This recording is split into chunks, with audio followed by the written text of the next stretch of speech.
অনেক দূরে অবস্থিত আরশিনগর নামে এক ছোট্ট বন। এই বনের পাখিরা তাদের বনে নানান রকমের সবজি চাষ করে তাদের জীবিকা নির্বাহ করে। তাদের বনটা যেন সবজি চাষের জন্য বিখ্যাত হয়ে উঠছিল। কিন্তু হঠাৎ করে তাদের বনে ধেয়ে আসে এক বিশাল কালবৈশাখী ঝড়।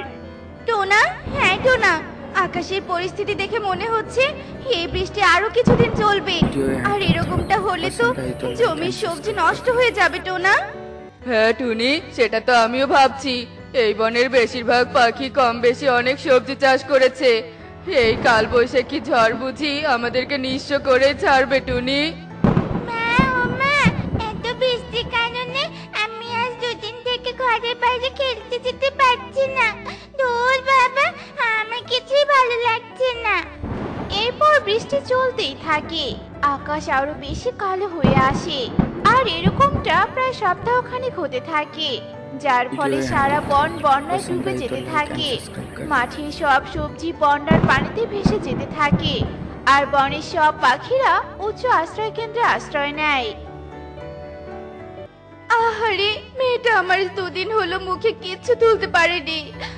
আমরা না হয় খিদের জ্বালা সহ্য করে নিতে পারি, কিন্তু ও তো অনেক ছোট, ওকে না খাইয়ে রেখে আবার যে খুব কষ্ট হচ্ছে। কষ্ট পেয়ে আর কি হবে টুনি? এখন সৃষ্টিকর্তাকে ডাকা ছাড়া আমাদের যে আর কোনো কিছু করার নেই। আমাদের যার নিজের বলতে কিছুই থাকলো না, পথে বসে গেলাম আমরা। এই কালবৈশাখী ঝড় আমাদের আরশিনগরবাসীকে পথে বসিয়ে দিল। এভাবে বনের সবাই খিদের জ্বালা ছটফট করছিল।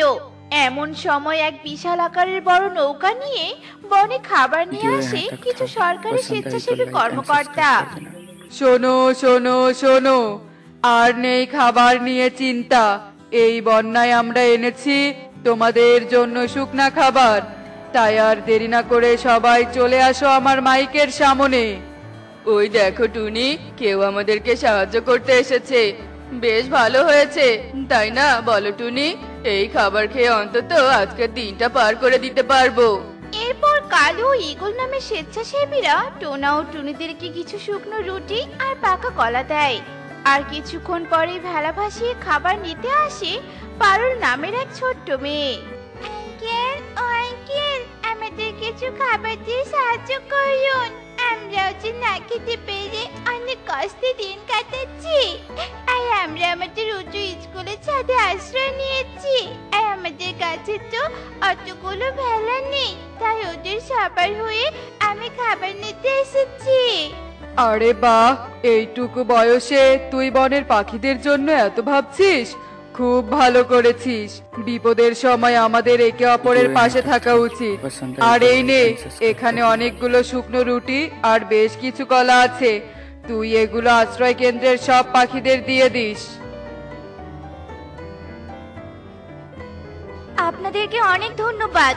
এই বিপদের সময় আপনারা আমাদের দিকে এগিয়ে এসেছেন। সৃষ্টিকর্তা আপনাদের মঙ্গল করুক। এরপর কালো ঈগল সেই বন থেকে চলে যায়, আর এভাবে দেখতে দেখতে সেই দিন কেটে যায়।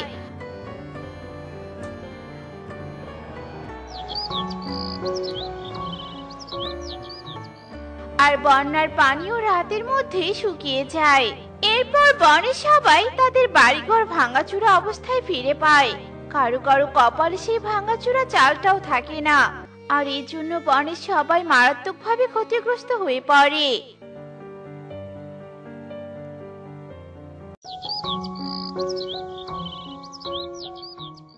শোন রে মা, ঘরে একটা শুকনো রুটি আর একটা পাকা কলা আছে। তোর খিদে পেলে তুই ওগুলো খেয়ে নিস। তোর বাবা সেই সকালে জমিতে গেছে, এত বেলা হয়ে গেছে তবুও কিচ্ছু খেতে পারিনি। আমি একটু তো টিএ মাসির বাড়ি থেকে আসছি, কেমন দেখি কিছু চাল ধার করে আনতে পারি কিনা। এরপর টুনি দুমুঠো চালের খোঁজে বাড়ি থেকে বের হয়ে যায়। এদিকে এক বৃদ্ধা টুনির বাড়ির সামনে আসে। বাড়িতে কেউ আছিস রে মা? কেউ আছিস? বাড়িতে আমি ছাড়া আর কেউ নাই ঠাম্মি। আমার বাবা মা তাদের প্রয়োজনে বাড়ির বাইরে গেছে। তুমি কি কিছু বলবে ঠাম্মি? তোকে বলে আর কি হবে রে দিদি ভাই, তোরাও তো বন্যায় অনেক কিছু হারিয়ে ফেলেছিস। কিন্তু তোদের রাতে ঘুমানোর মতো একটা তো বাড়ি আছে, কিন্তু আমার যে সেই চালটুকু নেই রে দিদি ভাই। তাই এখন ভিক্ষা করতে বনে বনে ঘুরে বেড়াচ্ছি, যাতে একটা ঘর বানিয়ে বাকি জীবনটা কাটাতে পারি। হ্যাঁ রে, তোমার কষ্টের কথা শুনে আমার খুব খারাপ লাগছে ঠাম্মি, কিন্তু তোমাকে সাহায্য করার মতো আমার কাছে তেমন কিছুই নেই। তবে তোমার ক্ষুধা মেটানোর জন্য একটা শুকনো রুটি আর একটা মাত্র পাকা কলা আছে। তুমি একটু অপেক্ষা করো, আমি এক্ষুনি নিয়ে আসছি। এ কথা বলে টুকি ঘরের ভিতরে চলে যায়, আর এক হাতে একটা রুটি আর অন্য হাতে একটা পাকা কলা নিয়ে সেই বৃদ্ধার কাছে ফিরে আসে। এই নাও ঠাম্মি, এগুলো মা আমার জন্য রেখে গেছিল।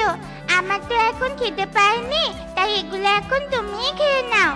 এরপর সেই বৃদ্ধা টুকির থেকে খাবারগুলো নিয়ে খেয়ে ফেলে, আর তার পুটকি থেকে একটা সবুজ রুটি বের করে টুকিকে দিয়ে বলে, তোর ভাগের খাবারটা তো আমি খেয়ে ফেললাম রে দিদি ভাই, এখন না হয় তুই আমার কাছে থাকা সবুজ রঙের রুটিটা খেয়ে নে।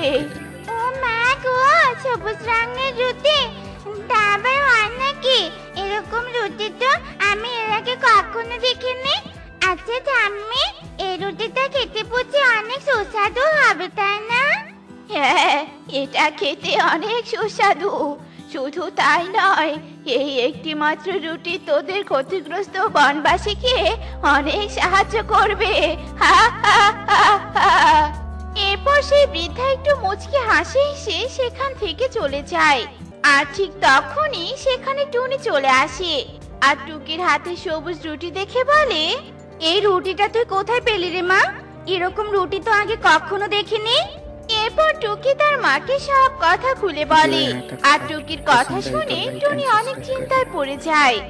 একটা মাত্র সামান্য রুটি কিনা আমাদের ক্ষতিগ্রস্তদের জীবন বদলে দিবে? সেটা কি কখনো হয় নাকি? শোন রে মা, আমার মনে কেন জানি সন্দেহ হচ্ছে, এই রুটিতে নিশ্চয়ই কোনো ভেজাল রহস্য আছে। তাই এই রুটি তোকে খেতে হবে না।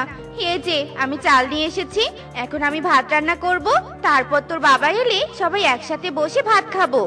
এরপর টুনি টুকির কাছ থেকে বৃদ্ধার দেয়া সেই রুটিটা কেড়ে নিয়ে বাড়ির উঠোনে ছুঁড়ে ফেলে দেয়, আর এভাবে দেখতে দেখতে সেই দিন কেটে সকাল হয়ে যায়।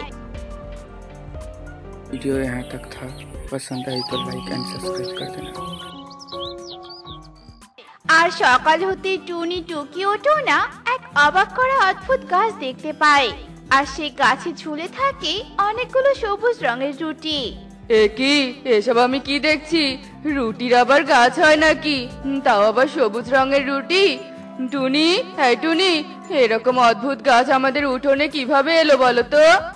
তা তো আমিও বুঝতে পারছি না টোনা, কি যে হচ্ছে কিছুই বুঝতে পারছি না। কিন্তু আমি সবটা বুঝতে পেরেছি মা, সবটা হয়েছে ওই ঠাম্মির দেয়া সবুজ রুটির জন্য।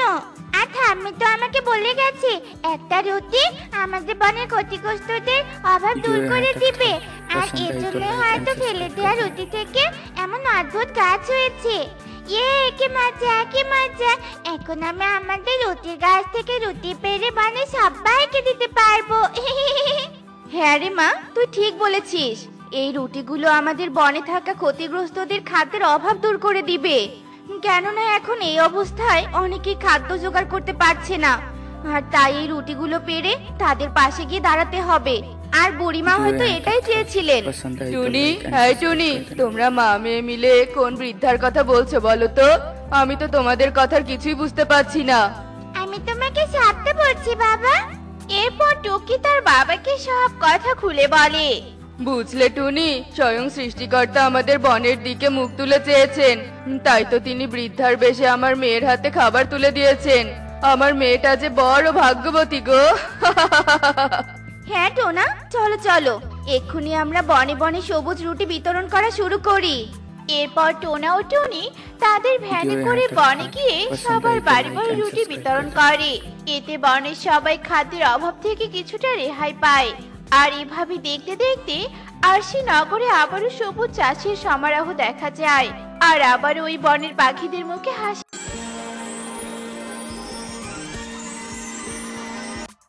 वीडियो यहाँ तक था, पसंद आई तो लाइक एंड सब्सक्राइब कर देना।